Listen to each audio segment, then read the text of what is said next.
Hi, good morning. I have a little bit of time today, so I'm going to do my makeup for you just for fun. I haven't done a video like this in a long time, very long time, but I got some new makeup, so I've been like super excited to do my makeup again. Just kind of run you through what I do.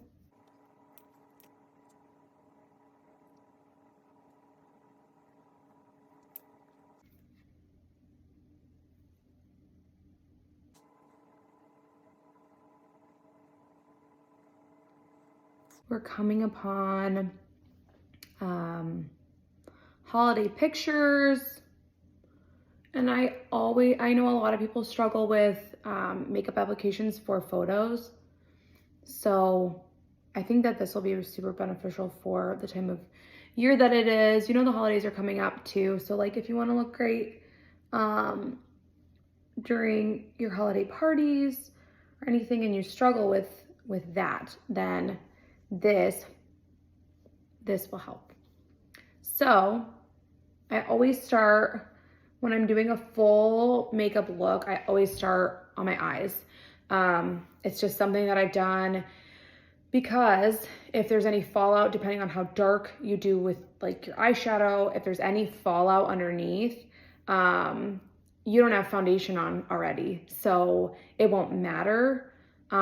If you just have to like touch up your concealer or like, you know, take a makeup wipe and get rid of the fallout and then reapply your concealer, it's not really that big of a deal. So this is how I always start. I make sure I blend it out really, really well with my sponge. Half the time I don't even wet this thing. That's what I do with concealer first. And straight away from there, I'm gonna go into this RCMA, no color powder, to set my concealer under my eyes. Otherwise it creases. It pretty much doesn't matter what concealer I use. I get creases because of these lovely lines I've had my entire life. I was always self-conscious about them. I still don't love them, but like, I'm also 32 years old and I realize they're not going anywhere. So I just don't care anymore. But I do try to avoid any kind of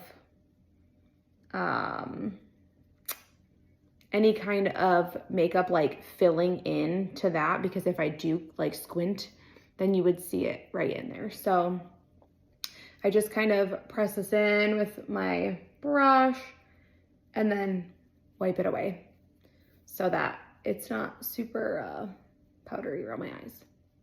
And now I'm ready for eyeshadow. So today I'm going to use, I'm like obsessed with fluffy brushes. So this is from Morphe. This is, again, super old. This is Jaclyn Hill collection. Super old, but it's fluffy. It still works. It's wonderful. I don't struggle with acne. If you struggle with acne, making sure your brushes are clean is super, super important. So that being said, I'm gonna jump right into it. I got Arbonne's makeup palette.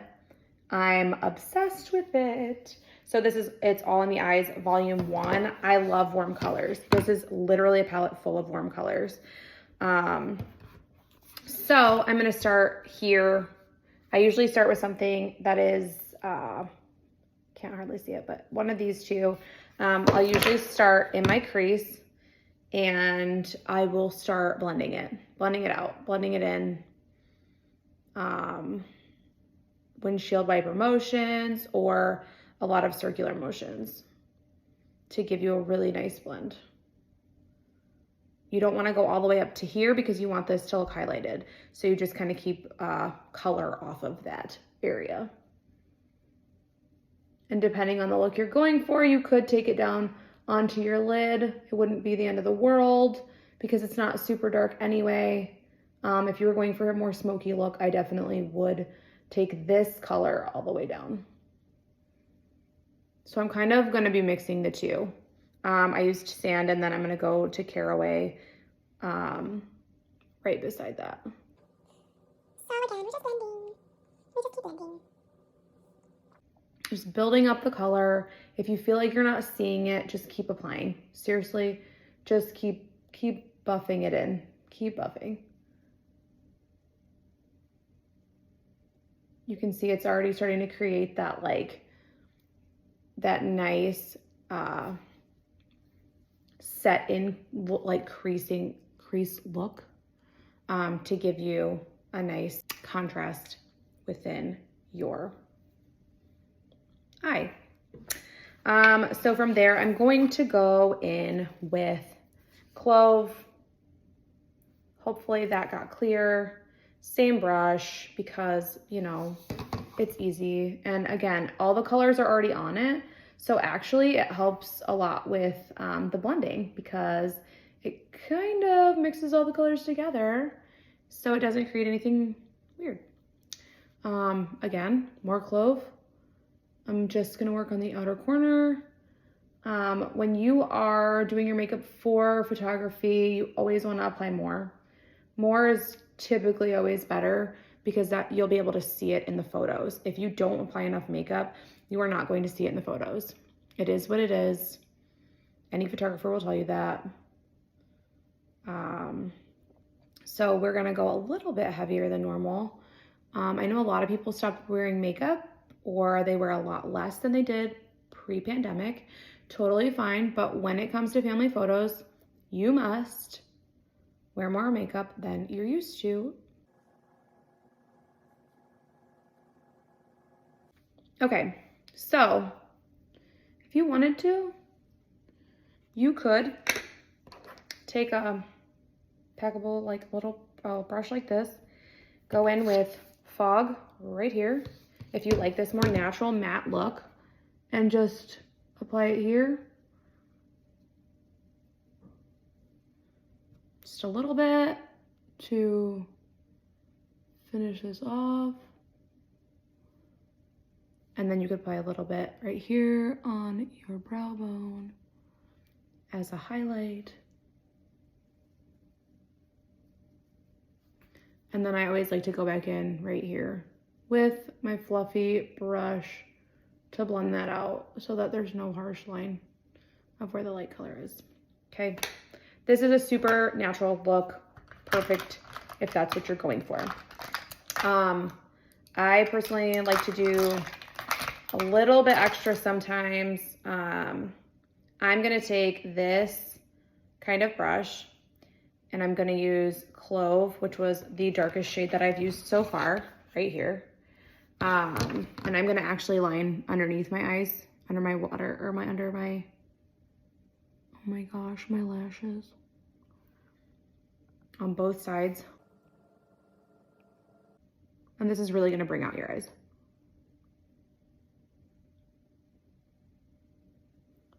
It opens them up a little bit more. It's not too dark. If it's too dark, it tends to bring your look down, but it being lighter helps it to keep your eyes looking like bright and open. Okay, so that would be like what I would do. Maybe some eyeliner, put some mascara on, and then finish your face, which I'll get into soon. Now, if you want to go a little bit darker and do more of like a smoky look, we will go in with something. Do I want to go with Cypress? We're gonna do a little bit of Cypress actually, just super dark. And I'm still gonna take my fluffy brush and I'm just gonna dab it like a tiny bit because if I don't want too much. And I'm just really gonna go in right here on the outer corners and buff it out.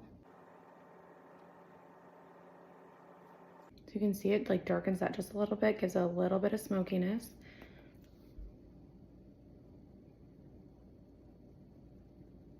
For some reason, I like can't open my left eye when I do this side. Pretty much always have it closed. See that? That gives it even more depth.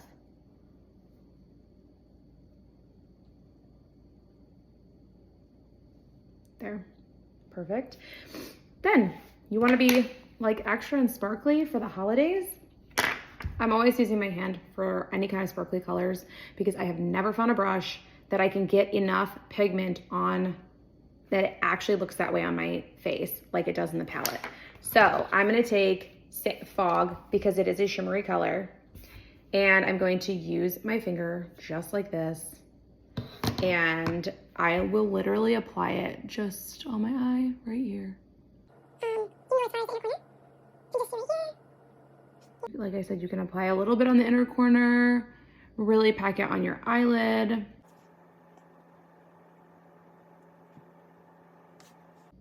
can't really see it. I hope you can see this. And then back with my fluffy brush to blend that out just on the corners. There, perfect. From here, I'm waiting for my eyeliner, like my actual eyeliner. I don't want to use liquid. I don't want to say I'm over it, but I'm kind of over it. It had its phase, it ran its course. I don't feel like messing with that and trying to get the perfect wing line. If you want to do it, it would be perfect with this look. I'm actually gonna take more Cypress, which is the darkest color that I used right there. Can't see it. You can see it now. And I'm just gonna use this flat brush, and I'm actually just gonna line my upper line too.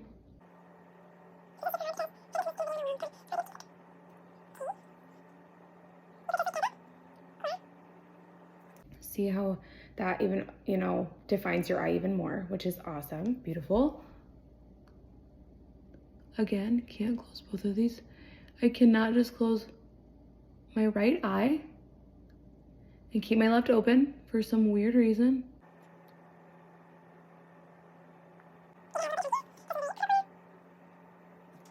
I'm gonna add a little bit more just because I want it to be really dark, or as dark as possible with shadow, I guess.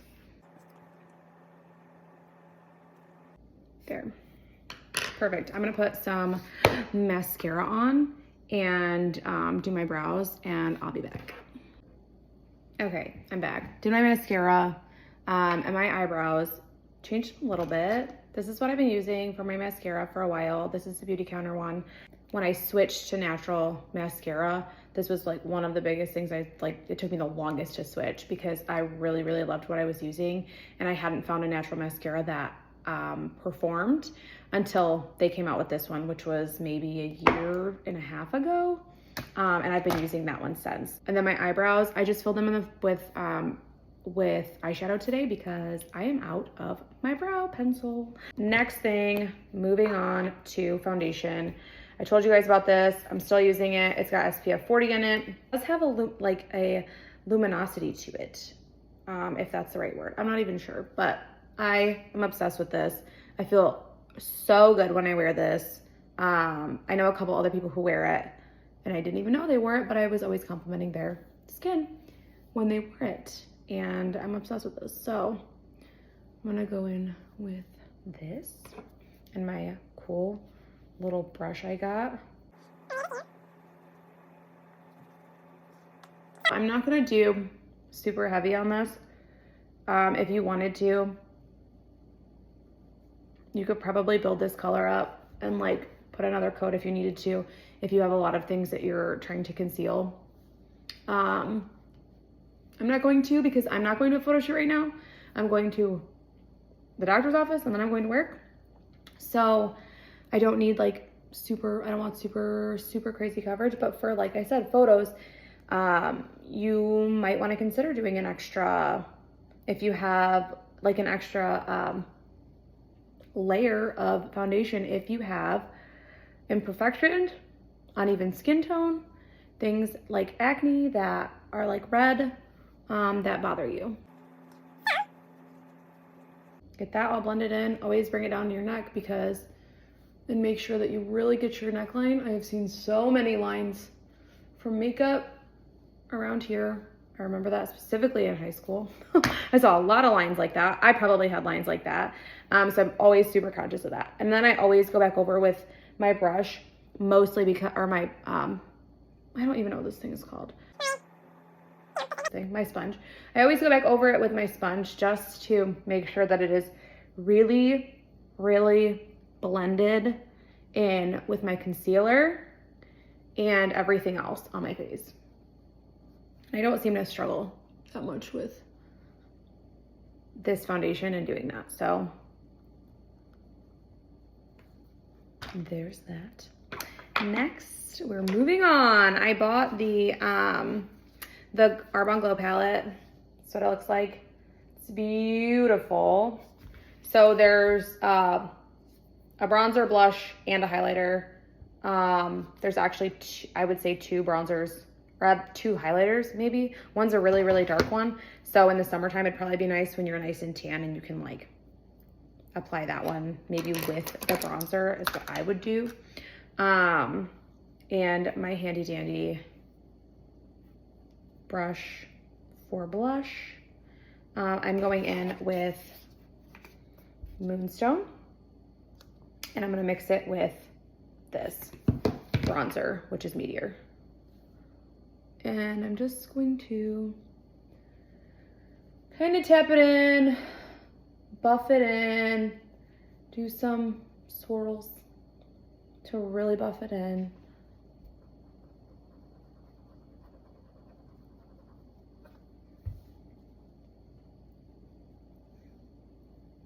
I love this color so much. It's literally, and actually I forgot to put it in Meteor, so this is just Moonstone.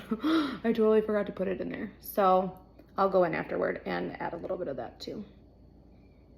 Just kind of tapping it, making sure it's really blended, especially right after your foundation. You kind of want to make sure your foundation is pretty set before you put your blush on.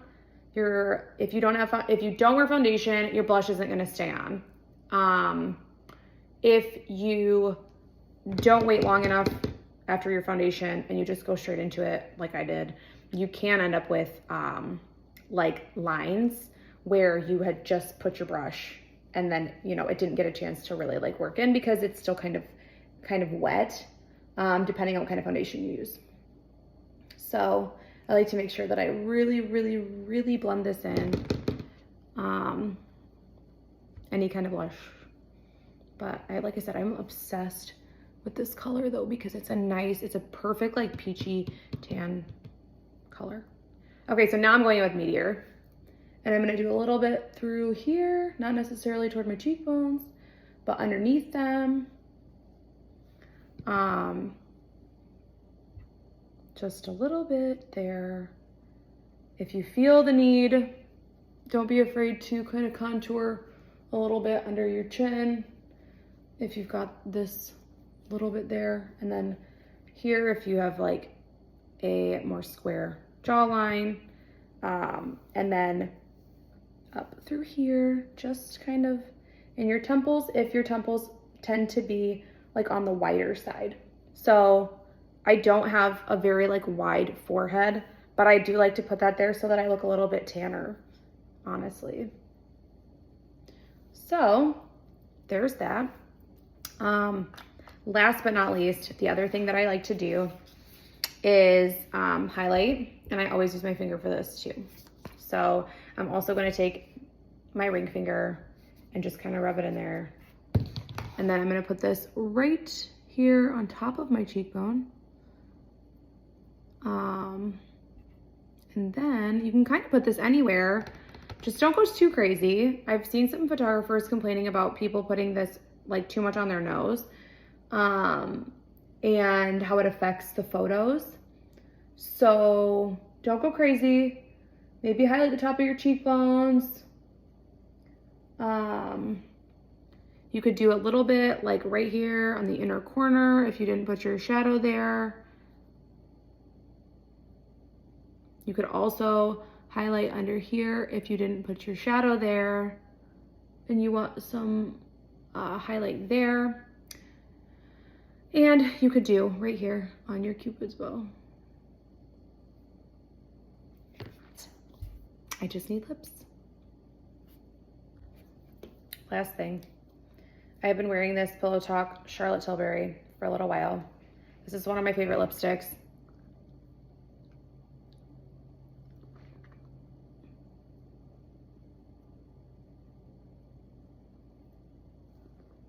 There's the matte version. So beautiful. I love this lipstick. It's just the perfect color. If that's not enough, I'm really still kind of into lip gloss right now. I think it's very youthful. So this is also Charlotte Tilbury. And this is also her Pillow Talk lip gloss. So apply this right here or over the whole thing.